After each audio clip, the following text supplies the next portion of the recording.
Hi అండి, welcome to my channel delicious for you. ఈ వీడియోలో మనం గుత్తి దొండకాయని తక్కువ ఆయిల్ తోటి టేస్టీగా ఎలా చేసుకోవాలో చూడబోతున్నాము.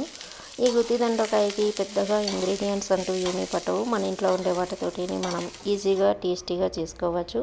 ఇప్పుడు ఇవి మన చెట్లో కాసినవి కానీ లేకపోతే మార్కెట్లో తెచ్చుకున్నవి కానీ మనం వేరుకొని తెచ్చుకున్నట్లయితే లేతవిగా చిన్నవిగా సన్నగా ఉండేటటువంటివి చాలా బాగుంటాయి. త్వరగా మన కర్రీ అయితే రెడీ అయిపోతుంది.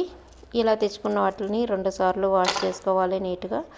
తర్వాత వీటిని గుత్తి వంకాయకి ఎలా కట్ చేస్తామో అలా కట్ చేసుకోవాలి. ఇలా అన్నీ కట్ చేసుకున్న తర్వాత ఒక గిన్నెలోకి వేసుకొని అవి మునిగే వరకు వాటర్ పోసుకోవాలి. ఇందులోని ఇవి ఉడకడం కోసం 1 టీ స్పూన్ ఉప్పు కూడా వేసుకొని ఉడికించుకోవాలి. ఇప్పుడు పొడి కొట్టుకోవడం కోసం 1 టేబుల్ స్పూన్ ఆయిల్ వేసుకొని కడాయిలో, అలాగే 2 టేబుల్ స్పూన్ల శనగపప్పు, 2 టేబుల్ స్పూన్ల మినపప్పు, 1 టీ స్పూన్ ధనియాలు వేసుకోవాలి. ధనియాలు వీడియో క్లిప్ అయింది, సారీ. ఇవన్నీ బాగా ఫ్రై చేసుకోవాలి. కొంచెం రెడ్ కలర్ వచ్చే వరకు బాగా ఫ్రై చేసుకున్న తర్వాత ఇప్పుడు చూసినట్లయితే మనకు కలర్ చేంజ్ అయింది. ఇలా కలర్ చేంజ్ అయినప్పుడు మనకు మంచి ఫ్లేవర్ వస్తుంది.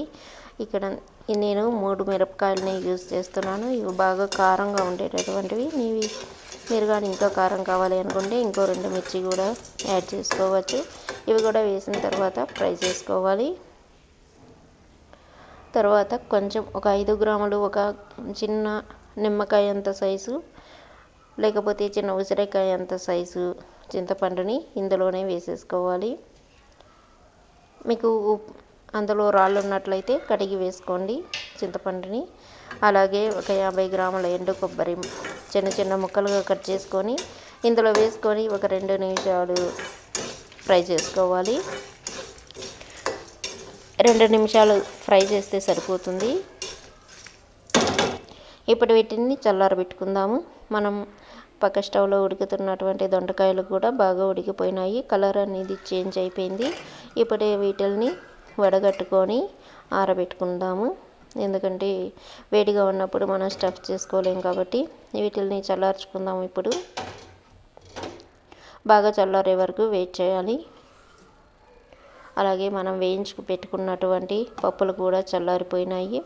వీటిని మిక్సీ జార్లోకి వేసుకొని కొంచెం రఫ్గా, మరీ మెత్తగా కాకుండా పొడి చేసుకోవాలి.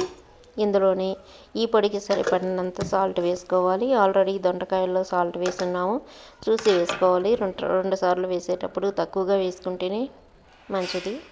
ఇలా రఫ్గా మనం పొడి వేసుకోవాలి. మెత్తగా వేసుకున్నట్లయితే అది సరిగా అంత టేస్టీగా ఉండదు. ఇక్కడ నేను 2-3 ఆనియన్స్ని సన్నగా కట్ చేసుకొని వేసుకుంటున్నాను ఈ పొడిలోనే. అలాగే ఒక 2-3 కరివేపాకు రెబ్బల్ని సన్నగా కట్ చేసుకొని వేసుకోవాలి. చేతో జుంతైనా వేసేసుకోవచ్చు. ఇవన్నీ బాగా మిక్స్ చేసుకోవాలి. ఇప్పుడు మీరు కానీ ఈ పొడిని తిని చూసినట్లయితే ఉప్పు సరిపోకపోయినట్లయితే ఉప్పు కొంచెం యాడ్ చేసుకోండి. అందుకని ముందుగానే మనం ఎక్కువ ఉప్పు వేసుకోకుండా తక్కువ సాల్ట్తోని మనం మిక్సీ పట్టుకున్నట్లయితే మనకు సాల్ట్ ఎక్కువ కాకుండా ఉంటుంది. ఇప్పుడు దొండకాయలు కూడా చల్లారిపోయినాయి. ఇప్పుడు వీటిని ఈ పొడి పెట్టి స్టఫ్ చేసుకుంటాము.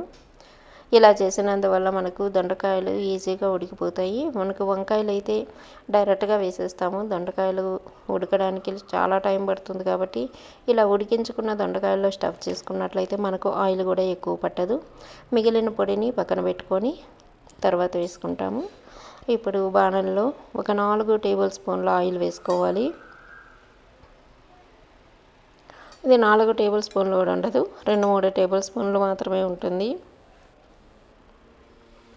ఇప్పుడు కడాయి అంతటికి పట్టేలాగా ఒకసారి తిప్పేసుకొని మనం ఈ దొండకాయలన్నిటిని పేర్చి పెట్టుకోవాలి.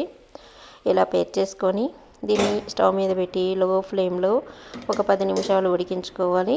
ఒక 5 నిమిషాల తర్వాత మళ్ళీ మూత తీసి ఒకసారి కలిపెట్టుకొని కిందవి పై కిందకి వచ్చేలాగా కలుపుకొని మనకు లోపల పెట్టినటువంటి స్టఫింగ్ బయట రాకుండా జాగ్రత్తగా స్లోగా కలుపుకోవాలి. మళ్ళీ మూత పెట్టి ఇంకో 5 నిమిషాలు ఉడికించుకోవాలి. ఇప్పుడు మనం చూసినట్లయితే క్రిస్పీగా తయారై ఉంటాయి ఈ దొండకాయలు. మనకు ఎక్కువ ఆయిల్ అయితే పట్టదు ఇలాంటి కర్రీకి. ఇప్పుడు చూడండి బాగా ఫ్రై అయిపోయినాయి. ఇవి ఫ్రై అయిపోయిన తర్వాత ఒక్కసారి తిప్పుకుందాము. అన్నీ తిప్పేసుకున్న తర్వాత మనం ఇప్పుడు మిగిలిపోయిన పొడిని ఇందులోనే వేసేసుకుంటాము.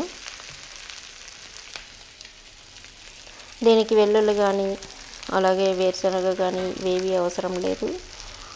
ఈ శనగపప్పు మినపప్పుతో మంచి టేస్ట్ వస్తుంది కర్రీకి. ఇప్పుడు ఇందులో పచ్చి ఆనియన్ ఉంది కాబట్టి పొడిలో మనం ఇంకొక 2-3 నిమిషాల సేపు ఉడికించుకున్నట్లయితే మనకు కర్రీ రెడీ అయిపోతుంది. మనం పెట్టుకునేటటువంటి బాణలు ఏదైతే ఉందో అది మందంగా ఉండేలాగా థిక్గా ఉండే బాణల్ని యూజ్ చేసినట్లయితే మనకు కర్రీ టేస్టీగా వస్తుంది. ఇప్పుడు కర్రీ రెడీ అయిపోయింది. రైస్లోకి కానీ సర్వ్ చేసుకున్నట్లయితే ఈ ఒక కర్రీ సరిపోతుంది. వీడియో నచ్చినట్లయితే కామెంట్ చేయండి, షేర్ చేయండి, అలాగే లైక్ చేయండి, సబ్స్క్రైబ్ చేసుకోండి నా ఛానల్ని. Thanks for watching.